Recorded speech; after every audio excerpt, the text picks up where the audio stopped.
And I really don't know if I can get this thing good enough for the customer. If I take this on, I'm risking wasting a ton of my time and not making any money on this. So I think it's close enough on the threshold of fixable that I'm gonna try it, but we're gonna have to see what happens. All right.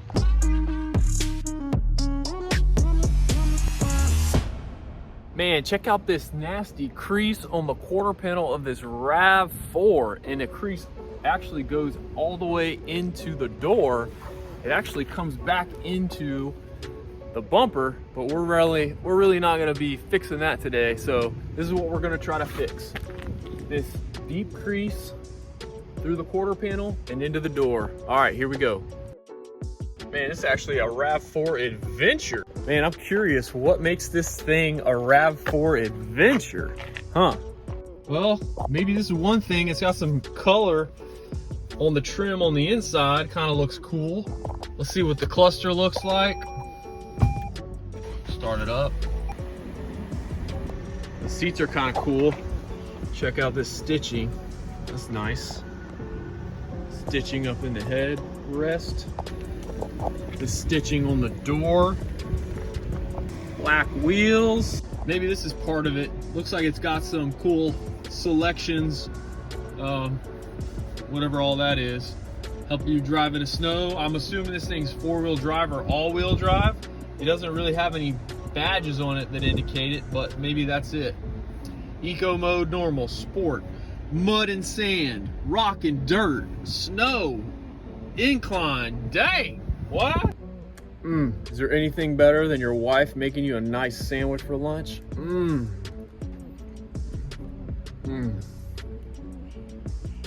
Thanks, Jim.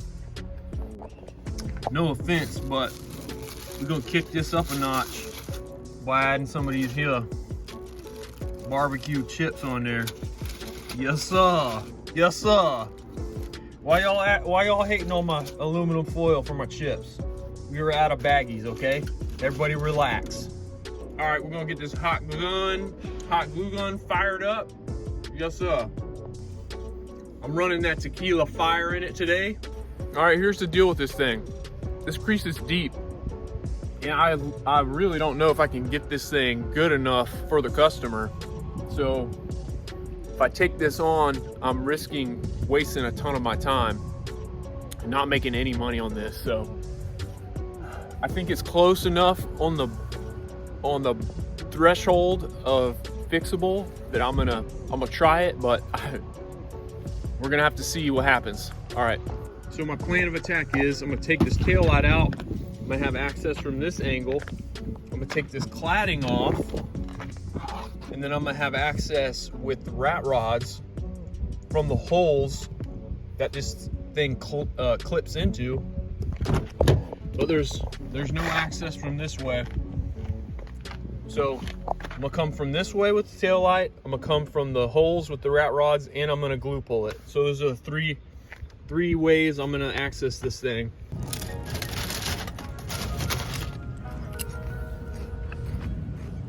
All right, to remove this cladding, we're gonna need a 10mm, and we're gonna need to remove these clips, which we're gonna do that with the gasket remover set.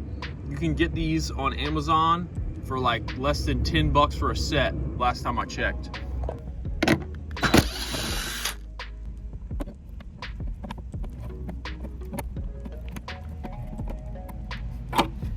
Well, it looks like I need my panel popper too. That's what we're using. All right, now it's not held on by any bolts or clips, so we're just gonna grab it and gently pull against it, kind of prying against the whatever it's attached to. Try to be gentle. Boom. So you can see it's clipped in with these clips, and they go in these holes right here. Boom, boom, boom. All right, we're gonna remove the tail light. I'm gonna pop this piece of trim off, and then there's gonna be 2 bolts that we're gonna remove, probably with a 10mm socket again. Here we go.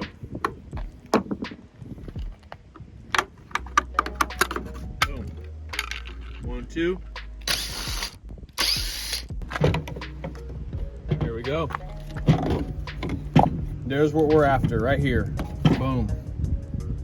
All right, I'm gonna take these bulbs out so that I can get this out of the way so it's not in the way of me working. Boom, 1, 2. So 2 clips removed, and then boom, that removed. So that goes away. That's left. Just gonna tuck this out of the way so we don't damage it. There we go. All right, we're gonna start this whole thing with some glue pulling. Here we go. So this is 91% isopropyl alcohol. It's just in a contact lens solution bottle because it's it holds a lot and it's easy to apply. So we're using this to clean the panel and as a release agent for the hot glue. Booyah. Get that cleaned up.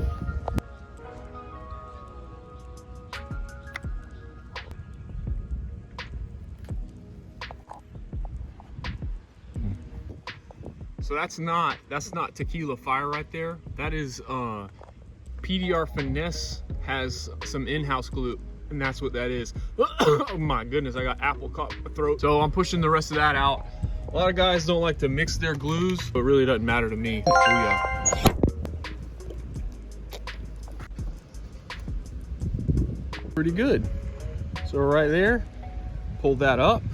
So I'm gonna do that along this crease to move a lot of this metal up quickly, and then we'll go from there.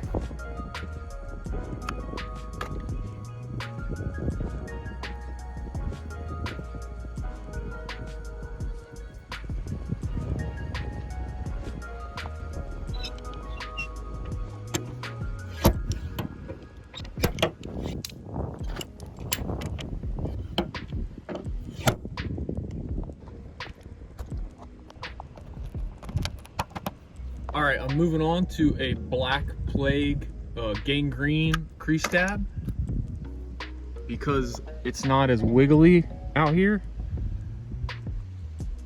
Boom, it's straight enough. Up here it was like wiggly. So we're gonna move on to some crease tabs. You see what it did? Boom. So look at the difference in what this crease tab did. It really pulled up the bottom of the crease versus those Locka tabs that weren't really made for creases. It's more of a bump, bump, bump, bump, bump. But right here, look at that. Much more smooth. That's the difference in a good crease tab.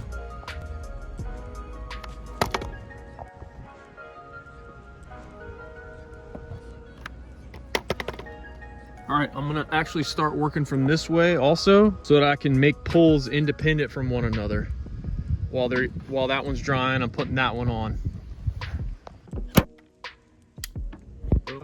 All right, let me show you what it looks like at this point. All right, just instead of one big crease, it's just bump, bump, bump, bump, bump, bump, bump. That's what it looks like after the glue pulling phase. Now we're gonna get in here into these holes with the rat rods and really start to work those things nice and smooth. All right.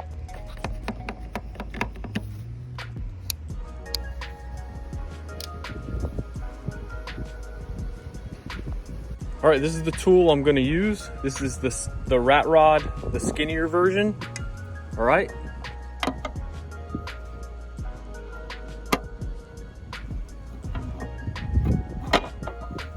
Boom. All right, so I'm basically gonna push here, push, push, push. In this crease up here is where I'm gonna be pushing. I'm just gonna push the low area, which you can see where the light and the dark meet right there. That's the bottom of that valley, of that crease. And I'm gonna just push along that valley. Push all from the front to the back with this rat rod.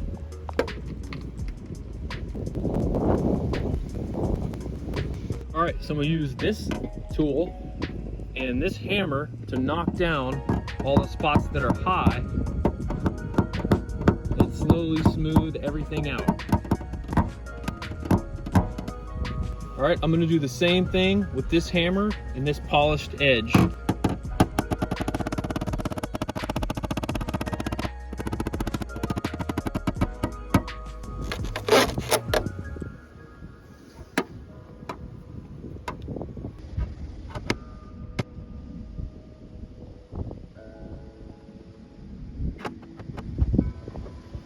right, now it's time to come from this angle. So I have this blend adjustable handle tool, and we're gonna come at it from this angle now. All right, so you can see what it's starting to look like.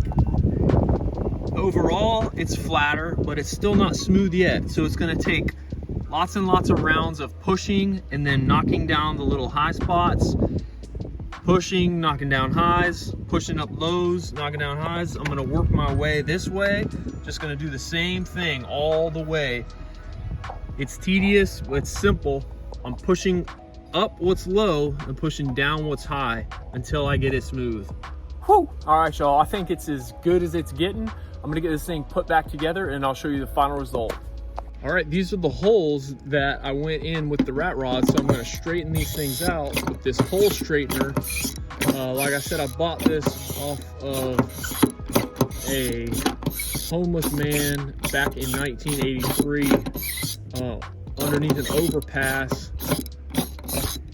See, look at that. Nice patina on it. You can't get these anymore. You can only get fancy nice ones now. All right, we're gonna put some touch-up paint on these holes to make sure that bare metal is covered up. All right, I'm gonna line these holes up with these clips, pop this thing right back in there.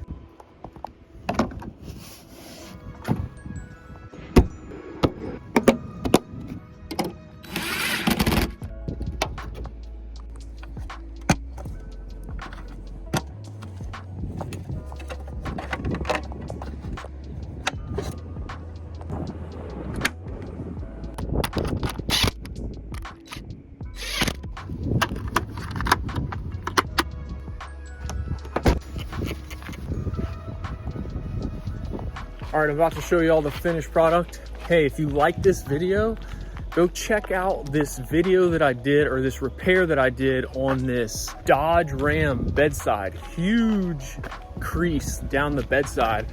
If you like this video, I think you'll like that one. All right, here we go. All right, guys, here is the final product. This RAV4 is fixed all up nice. Let me know in the comments, would you have fixed it the same? Would you have done things differently? Would you have started off gluing like I did? How would you have attacked this thing? Let me know in the comments. See y'all next time.